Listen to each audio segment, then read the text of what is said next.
लेते जहाँ तक हमें याद आ रहा है। ठीक है, तो आज हम लोग जो है कि यहाँ पे आगे देख लेते हैं।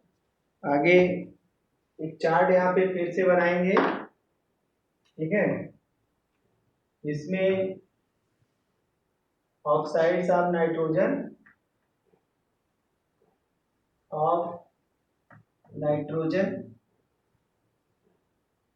इसमें जो है कि एक साइड में हमने लिखा था नेम ऑफ ऑक्साइड,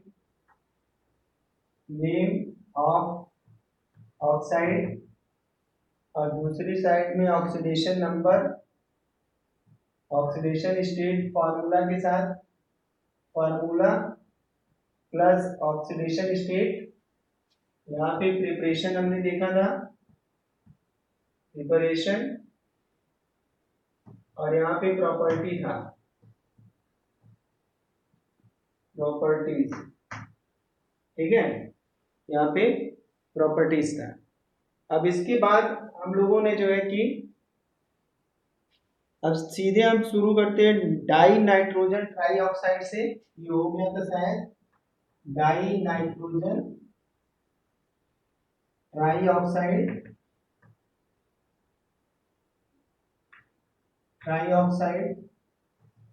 इसका हम जब फार्मूला लिखते हैं तो नाइट्रोजन ब्रैकेट में 3 ऑक्साइड लिख देते हैं। यहाँ पे फार्मूला N2O3 है और ऑक्सीडेशन स्टेज देखेंगे तो +3 आएगा। ये शायद हो रहा था। इसको बनाने के लिए हमें क्या करना पड़ेगा, 2NO और प्लस जो है कि N2O4 को हीट करेंगे, यहाँ से 2N2O3 बन जाएगा। ठीक है, अपना म्यूट कर लो सुरभि, क्या हुआ? तो ये हमारा जो होता है ब्लू सॉलिड होता है, ब्लू सॉलिड और एसिडिक नेचर का होता है, एसिडिक नेचर का। ठीक है, ब्लू सॉलिड और एसिडिक नेचर का होता है। ठीक है, इशिका कुछ कहना चाह रही है क्या? इशिका, नेक्स्ट हमारा है नाइट्रोजन डाइऑक्साइड। नाइट्रोजन डाइऑक्साइड, ये कौन कर दे रहा है वहां से?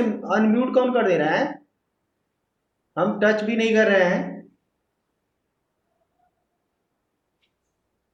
सबका इलाज हम खोज लेते हैं, घबराओ नहीं।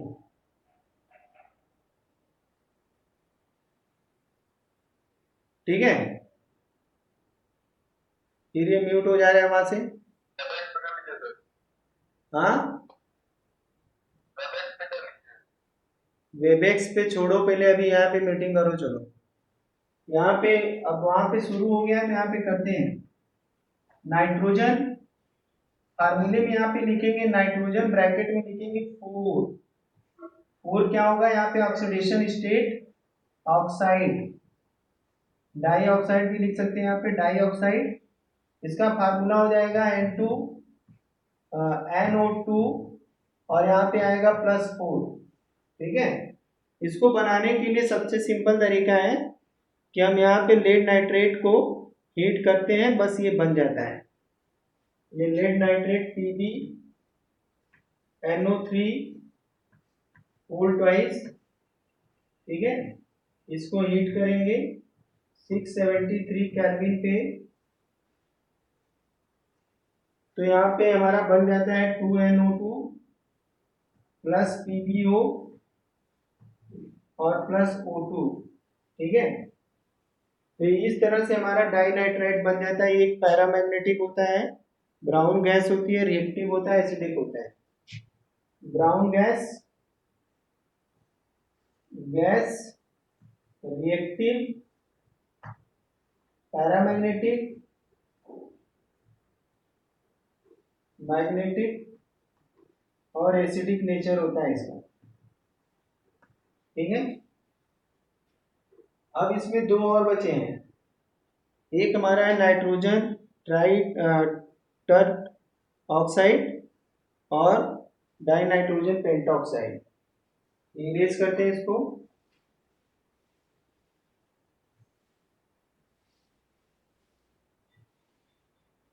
यहाँ पे है डाई नाइट्रोजन टर्ट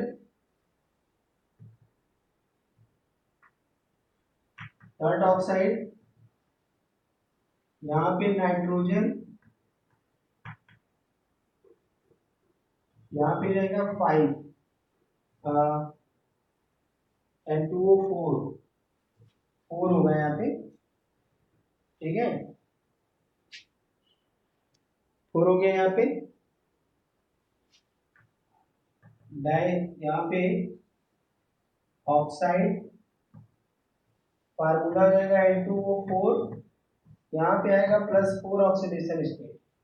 बस यहाँ पे सिंपली 2NO2 को अगर कूल करेंगे, ठीक है, तो बन जाएगा N2O4। फिर अगर इसको हीट करेंगे तो ये वापस बन जाएगा।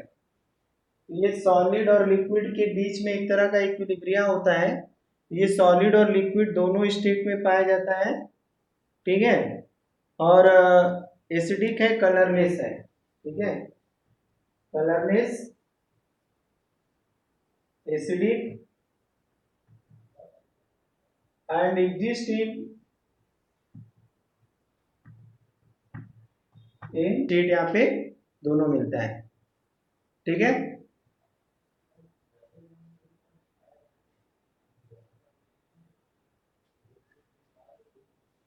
तो ये हमारा हो गया।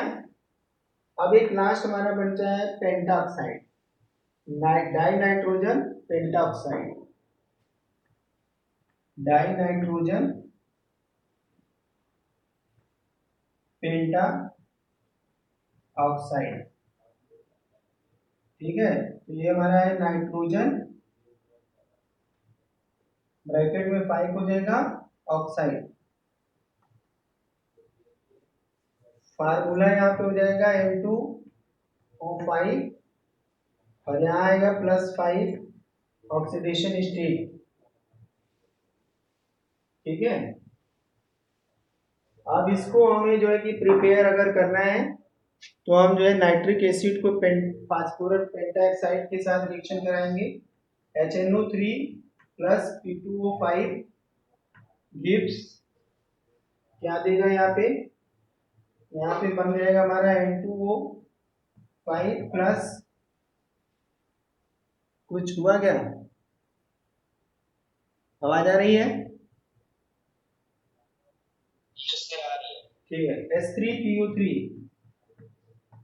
ठीक है। रिएक्शन को बैलेंस कर लेंगे, यहाँ पे 2 लगा देंगे और यहाँ पे भी 2 लगा देंगे, ठीक है। तो ये हमारा बैलेंस हो गया और ये हमारा अनस्टेबल गैस के फॉर्म में होता है, अनस्टेबल गैस, ठीक है, एक अनस्टेबल गैस होती है। और इसमें ये इन सॉलिड स्टेट में क्या होता है, इन सॉलिड स्टेट, ये इसको बहुत ध्यान में रखना पड़ेगा। ये जो है कि NO2 प्लस और NO3 के फॉर्म में पाया जाता है सॉलिड स्टेट में। सर आपकी आवाज नहीं आ रही। हाँ नहीं आएगी, वहां पे बैठे हैं कुछ लोग ना, ठीक है, जो म्यूट कर दे रहे हैं। आज थोड़ा हमको लेट हो गया स्टार्ट करने में, हो गया ये। तो ये हमने पांचों ऑक्साइड को देख लिया, उनका प्रिपरेशन और उनकी प्रॉपर्टीज को देख लिया। इसमें जो है स्ट्रक्चर, क्या चीज तुम लोग को पढ़ना है, अपने से प्रॉब्लम होगी तो हम बता देंगे उसको।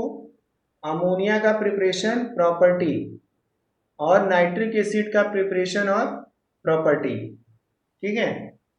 क्योंकि इसमें कुछ हमें अलग से करना नहीं है, तो इसलिए हमें जो है कि इसको लिखना ही है, तो बुक से लिख सकते हो।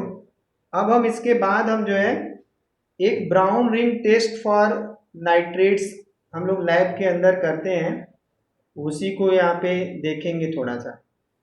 ठीक है, brown ring test,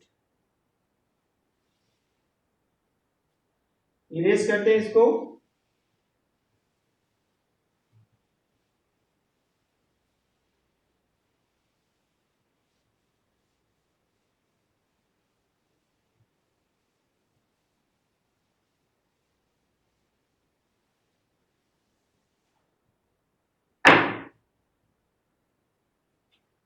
brown ring test for nitrate.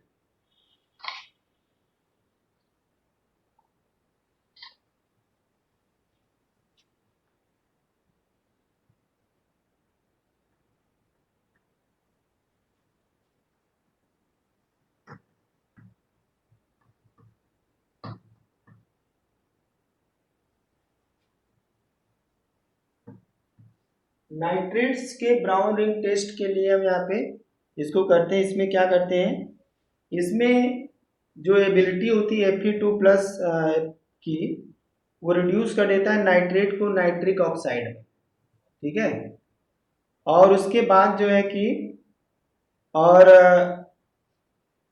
एक ब्राउन रिंग बनने लगती है ब्राउन कलर की, जिससे ये पता लग जाता है कि नाइट्रेट उसके अंदर है। जब नाइट्रेट नाइट्रिक एसिड में कन्वर्ट होता है तो एक ब्राउन रिंग बनती है, वो रिंग ऊपर की ओर आने लगती है। उसमें इससे ये पता लगता है कि गिवन कंपाउंड के अंदर नाइट्रेट है। ठीक है, इसके लिए क्या करेंगे, this test depend upon the ability, तो यहाँ पे हो जाएगा this test depends upon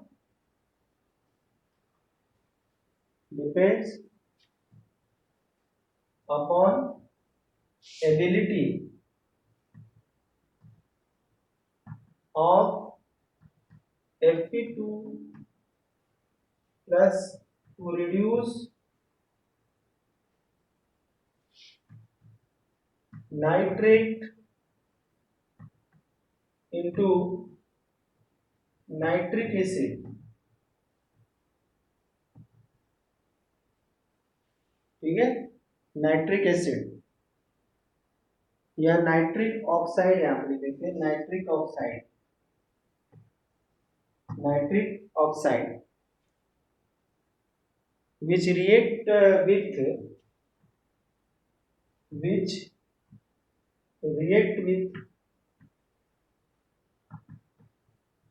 Fe2+ and form a brown ring। जैसे ही रिएक्ट करता है नाइट्रिक ऑक्साइड बनता है और वो Fe2 से रिएक्ट करता है तो एक ब्राउन रिंग बनती है। अब इन सारे प्रोसेस में हम करते क्या है, किस तरह से हम इसको बनाते हैं, वो हम देखेंगे। इसको करने के लिए हम लोग पहले क्या करते हैं, freshly prepared dilute ferrous sulphate लेते हैं। ठीक है, एक एक्वस सोल्यूशन में जिसके अंदर नाइट्रेट आयन होता है। फ्रेशली प्रिपेयर्ड जो है फेरस सल्फेट लेते हैं एक्वस सोल्यूशन में नाइट्रिक एसिड के। ठीक है, फिर उसके बाद हम केयरफुली जो है सल्फ्यूरिक एसिड ऐड करते हैं, धीरे धीरे एकदम जो है कि टेस्ट ट्यूब के किनारे से डालते हैं ताकि वो टच करते हुए जाएगा। फिर दोनों सोल्यूशन को, फेरस सल्फेट और नाइट्रिक एसिड सोल्यूशन को सेपरेट कर देगा, वहाँ पे ब्राउन रिंग बन जाएगी और उस ब्राउन रिंग से हम जान जाएंगे कि वहाँ पे नाइट्रेट प्रेजेंट है। ठीक है, तो इसको नोट कर लिया होगा। चलो क्या करेंगे इस टेस्ट में हम लोग, आवाज आ रही है। In this test we take freshly prepared कैसे करते हैं ये freshly prepared, इसके लिए हम लोग जो हमारा फेरस सल्फेट होता है सॉलिड फॉर्म में लैब में रखा रहता है, उसको हम क्या करते हैं, टेस्ट ट्यूब के अंदर घोल करके एक्वस सोल्यूशन बना देते हैं। Freshly prepared aqueous solution of aqueous solution of FeSO4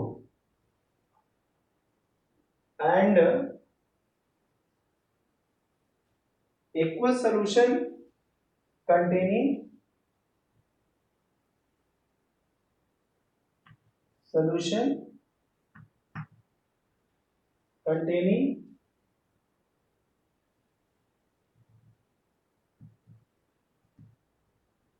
nitric acid HNO3। ठीक है, अब इस नाइट्रिक एसिड को फ्रेशली प्रिपेयर्ड सॉल्यूशन के अंदर जो है मिला देते हैं। ठीक है,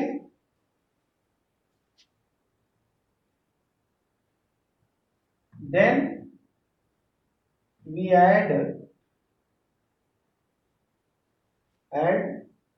FeSO4 solution to aqueous solution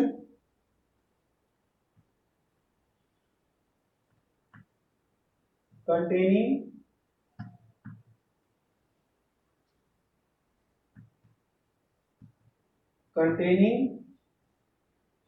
NO3 minus।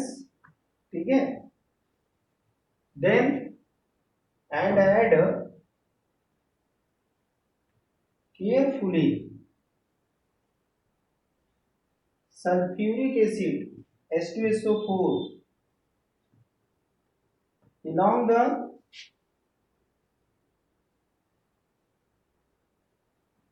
side wall of test tube।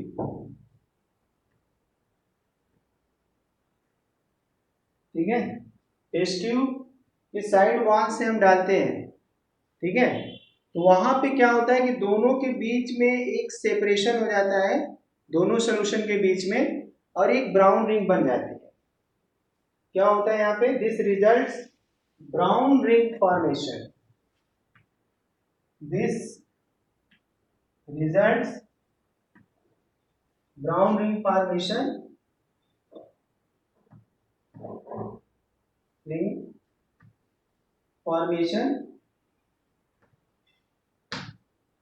between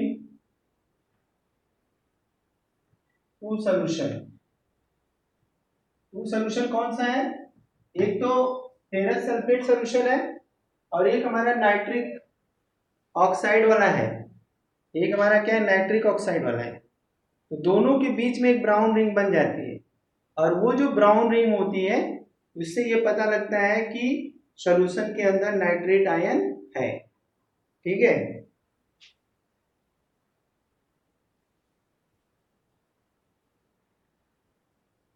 ठीक है, ब्राउन रिंग रिप्रेजेंट्स, ये नोट कर लिया होगा,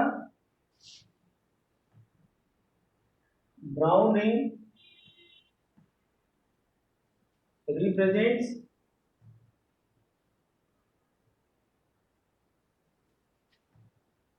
presence of nitrate ion।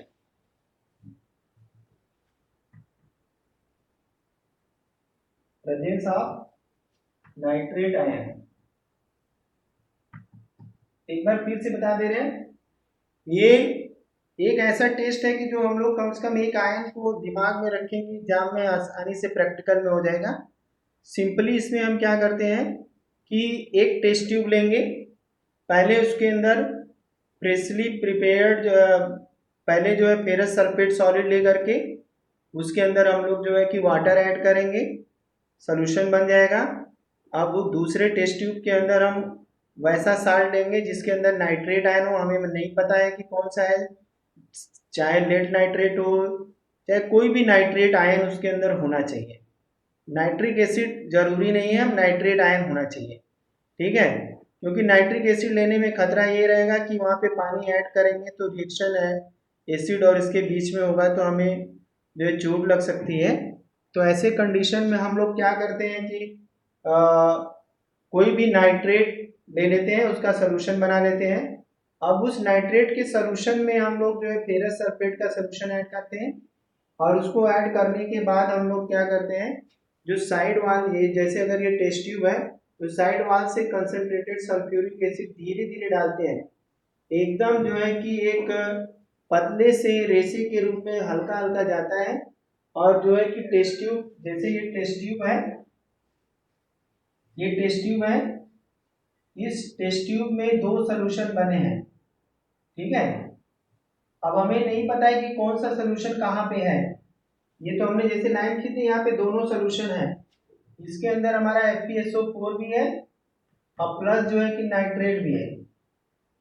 लेकिन जब हम यहाँ पे सल्फ्यूरिक एसिड ऐड करेंगे, सल्फ्यूरिक एसिड ऐड करेंगे यहाँ पे, यहाँ से धीरे धीरे यहाँ से आते हुए आएगा, ये हमारा सल्फ्यूरिक एसिड है H2SO4 कॉन्सेंट्रेटेड, यहाँ आएगा तो यहाँ पे एक ब्राउन रिंग बना देगा, दोनों सोल्यूशन के बीच में यहाँ पे ब्राउन रिंग बन जाएगी।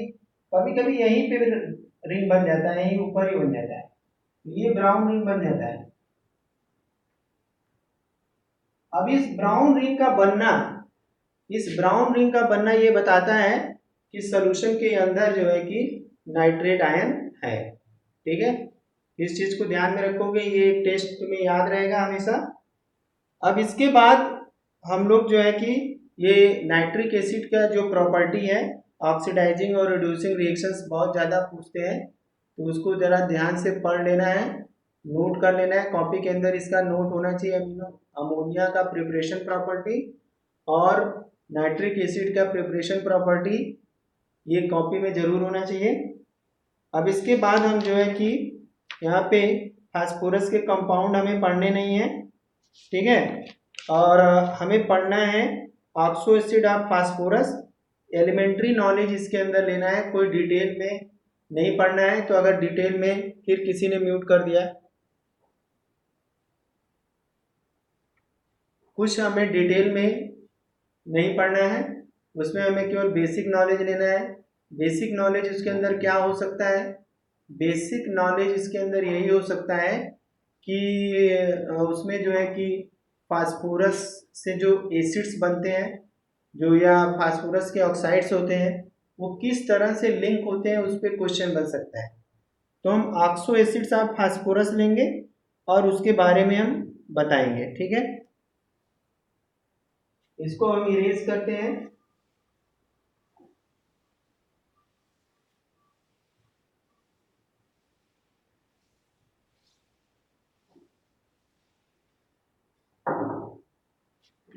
तो ऑक्सो एसिड्स ऑफ फास्फोरस,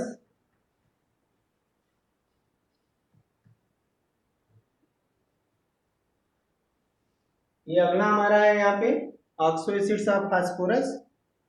इसमें हम लोग एक कॉलम बनाएंगे, एक तरफ नेम ऑफ, इस तरह से कॉलम बनाएंगे यहाँ पे, एक तरफ नेम ऑफ द एसिड होगा, नेम होगा यहाँ पे, यहाँ फॉर्मूला होगा। इसके बाद हमारा नेक्स्ट होगा ऑक्सीडेशन स्टेट, यहीं पे ऑक्सीडेशन स्टेट ले लेते हैं, OS ऑब्लिक करके लिख देंगे। फिर उसके बाद characteristic bond and their number, यहाँ पे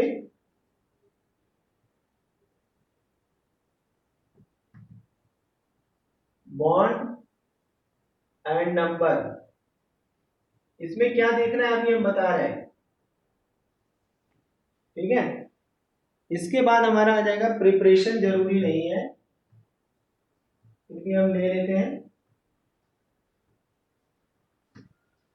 ठीक है। तो ये इतने कॉलम बना लिए सबने। अब इस कॉलम में जैसे हम पहला लेते हैं hypophosphorous acid, hypophosphorous acid,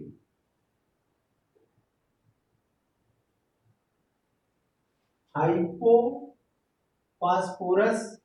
acid, hypophosphorous को हम फास्फेनिक भी कहते हैं, इसको फास्फेनिक भी कहते हैं, फास्फेनिक। ठीक है, इसका फार्मूला जो होता है H2PO2 होता है, H2PO2। यहाँ पे अगर H3PO2 होता है। यहाँ पे अगर हम जो है कि ऑक्सीडेशन स्टेट निकालेंगे तो क्या हो जाएगा, यहाँ पे 4 आएगा और यहाँ पे 3 है, 4 में से 3 है, +1 आएगा, +1 ऑक्सीडेशन स्टेट आएगी। इसके बाद यहाँ पे हम क्या क्या चीजें मिलेगी, कैरेक्टरिस्टिक में हमें देखना है कितना OH पाया जाता है और कितना PO बॉन्ड पाया जाता है। ठीक है, इसमें क्या क्या देखना है हमें, एक तो एक हमें इसमें मिलेगा POH बॉन्ड।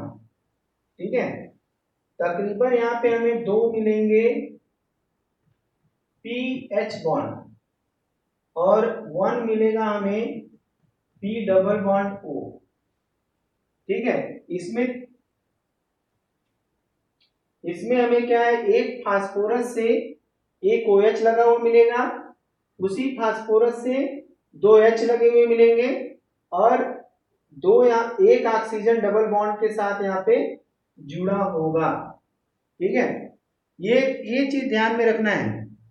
ठीक है, अब यहां से देखने पे क्या लगेगा, ये डाइप्रोटिक है, मोनोबेसिक है।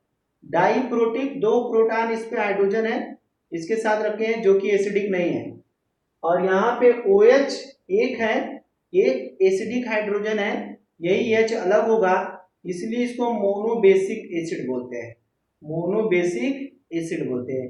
ये बहुत ही इंपॉर्टेंट है, प्रिपरेशन याद रहे या ना याद रहे तो उसका कोई मतलब नहीं है। इसको बनाने के लिए हमें व्हाइट फास्फोरस की जरूरत पड़ेगी, P4 और प्लस एल्कली बेस की जरूरत पड़ेगी।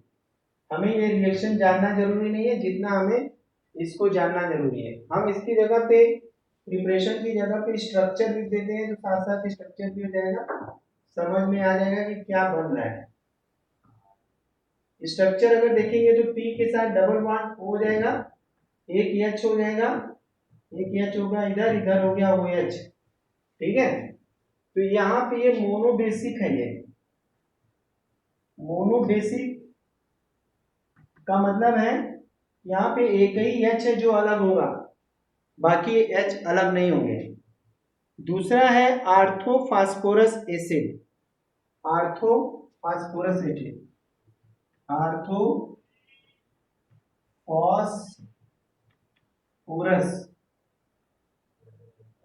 ठीक है, इसको हम फार्मूला इसका होता है H3PO3।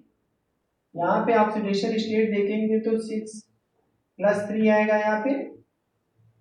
अब यहाँ पे हम देखेंगे एक ऑक्सीजन बढ़ा हुआ है तो यहाँ पे हमें दो जो है कि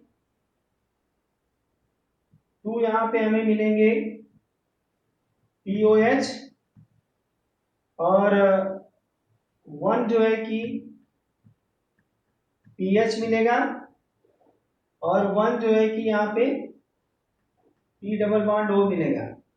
ठीक है, इसका अगर स्ट्रक्चर देखेंगे तो P के साथ यहाँ डबल बॉन्ड एक हो गया, यहाँ OH हो गया, यहाँ OH हो गया और यहाँ पे H प्लस हो गया। ठीक है, अब ये डाई बेसिक हो गया क्योंकि यहाँ पे 2 H निकल सकते हैं, और ये मोनोप्रोटिक है, केवल प्रोटॉन यहाँ पे एक है। ये डाई प्रोटिक है क्योंकि यहाँ पे प्रोटॉन 2 है। ठीक है, 2 अलग अलग नाम से हम इसको जानते हैं। ठीक है, नेक्स्ट हम आते हैं, इसको नोट कर लिया होगा स्ट्रक्चर के साथ, स्क्रीनशॉट ले सकते हो, इसको नोट कर लो। चलो नेक्स्ट हम आते हैं, हमारा नेक्स्ट एसिड है पायरोफॉस्फोरस एसिड, पायरोफॉस्फोरस एसिड,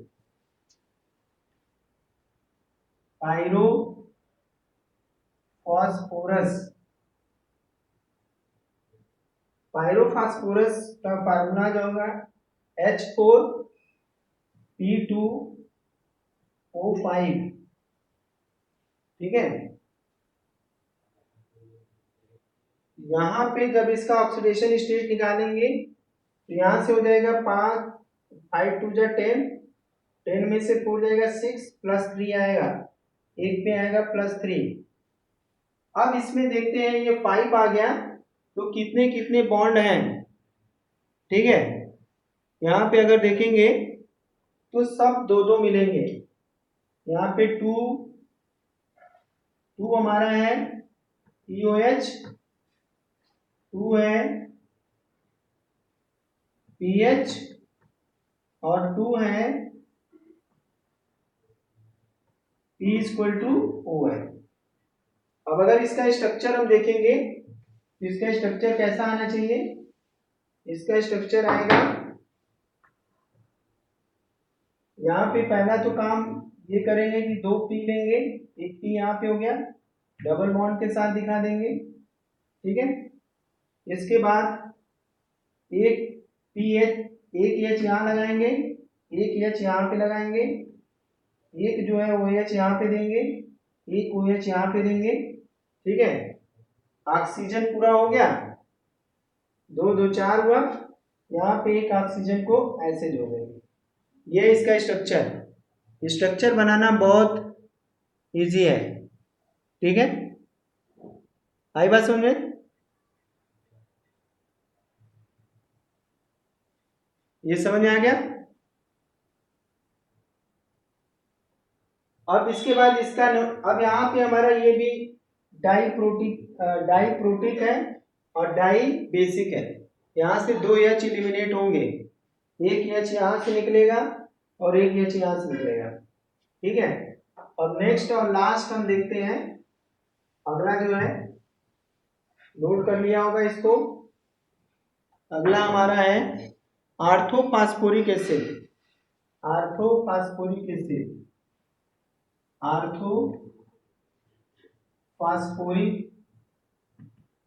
एसिड फार्मूला है H3PO4। यहाँ पे 2 4 8 -3 + 5 आएगा इसका ऑक्सीडेशन स्टेट। और यहाँ पे स्ट्रक्चर अगर हम देखेंगे तो यहाँ पे हमें एक मिलेगा, म्यूट हो गया, हम समझ गए। यहाँ पे देखो, यहाँ पे हमें जो है कि 3 जो है मिलेगा, 3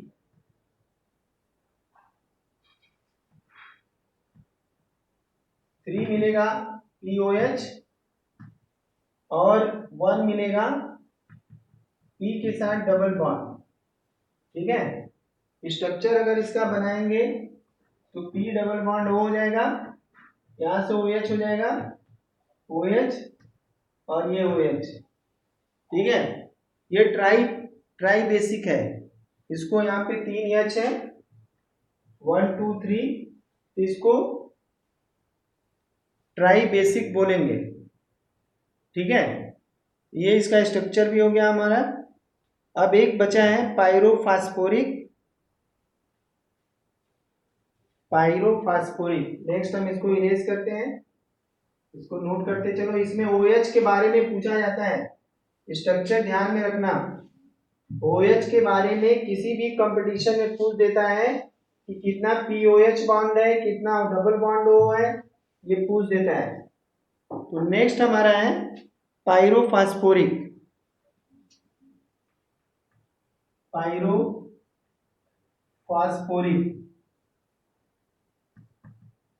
फार्मूला इसका है H4P2O7। ठीक है, यहाँ पे इसका ऑक्सीडेशन स्टेट निकालेंगे तो ये जाएगा 14 में से 4 जाएगा, 10 बचेगा, 10 यानी +5 आएगा, इसका भी +5। अब यहाँ पे हम देखते हैं कितना हमारे पास HOH है। ठीक है, फिर म्यूट हो गया। ठीक है,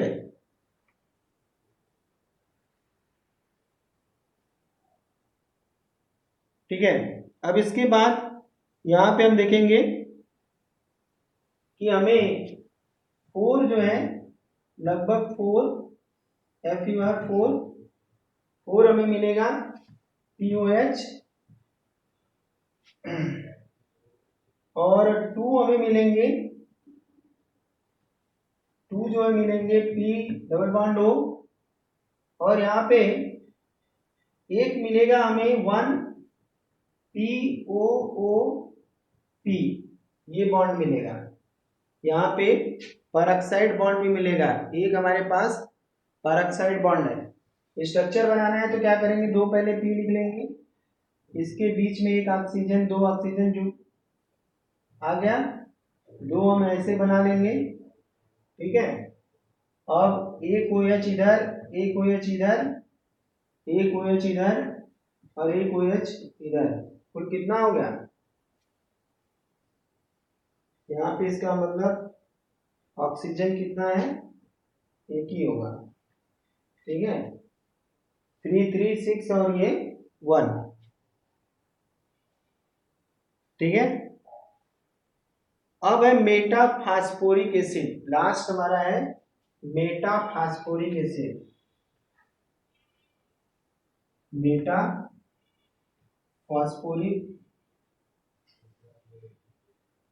एसिड, ठीक है। इसको नोट कर लिया, नोट कर लो फटाफट, ठीक है, स्क्रीनशॉट ले लो। मीटिंग अब खत्म होने वाली है, तो यहाँ पे नोट हो गया। मेटाफॉस्फोरिक एसिड का जो फार्मूला होता है वो होता है HPU3N, ठीक है। इसमें सारी चीजें 3 3 होती हैं, 3 इसके अंदर POH होता है, 3 इसके अंदर